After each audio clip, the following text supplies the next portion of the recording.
Alhamdulillah hari ini kembali Makassar pulang kampung. Saya putra daerah sini juga, jadi insya Allah, dan saya ini teman-teman saya semua nih. Sekda ini senior saya, kawan-kawan semua. Jadi ya sangat menyenangkan dan ketemu kawan-kawan. Nah, penjabat gubernur, kepala daerah, bupati, wali kota itu tugasnya jelas. Sudah diarahkan oleh Bapak Presiden Republik Indonesia dan Menteri Dalam Negeri. Satu, pastikan pengawalan pemilu, kan? Jangan lupa bulan depan sudah pemilu loh. Tanggal 10 Oktober kan sudah pendaftaran Pilpres. Tanggal 3 November sudah DCT.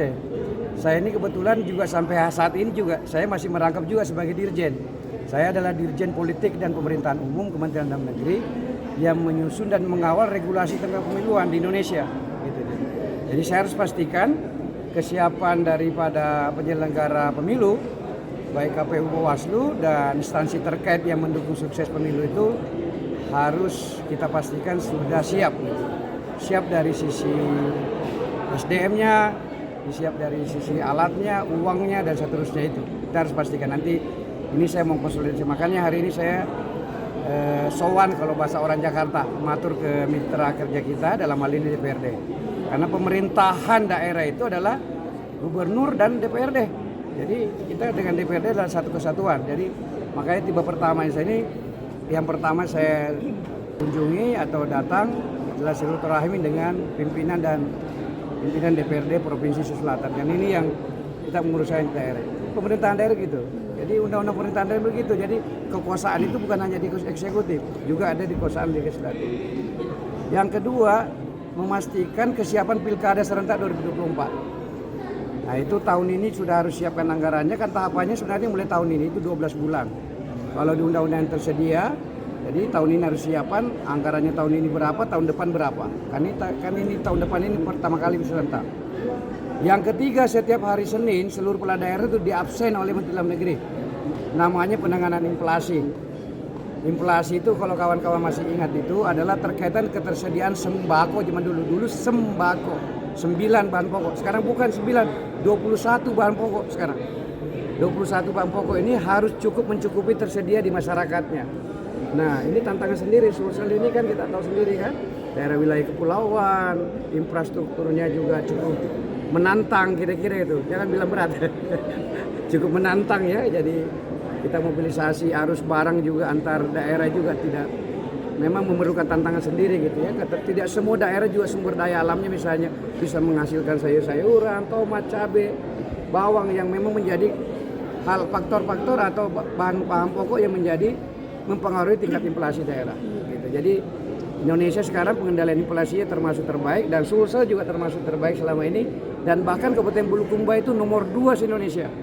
Nomor 1 di selatan itu ada Kelenjing yang bagus-bagus selatan. Itu soal penanganan inflasi itu harus dipastikan baik. Yang selanjutnya adalah soal stunting ini.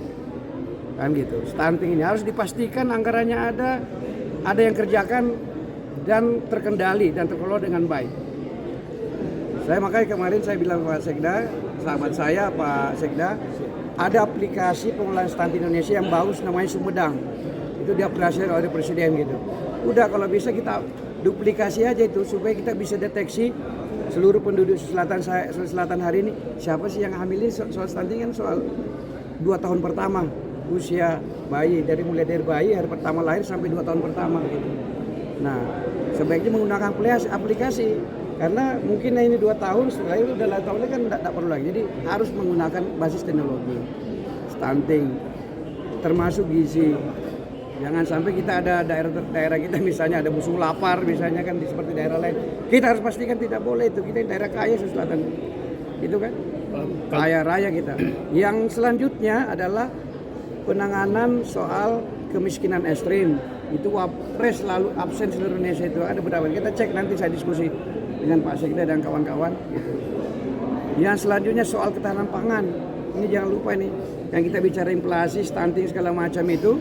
Nilai ekstrim termasuk soal pengangguran, ini soal ketahanan pangan. Pangan ini cukup mencukupi gitu. Nah, kata BMKG cuaca kita tidak terlalu bagus di Indonesia ini karena faktor El Nino. Apa solusinya?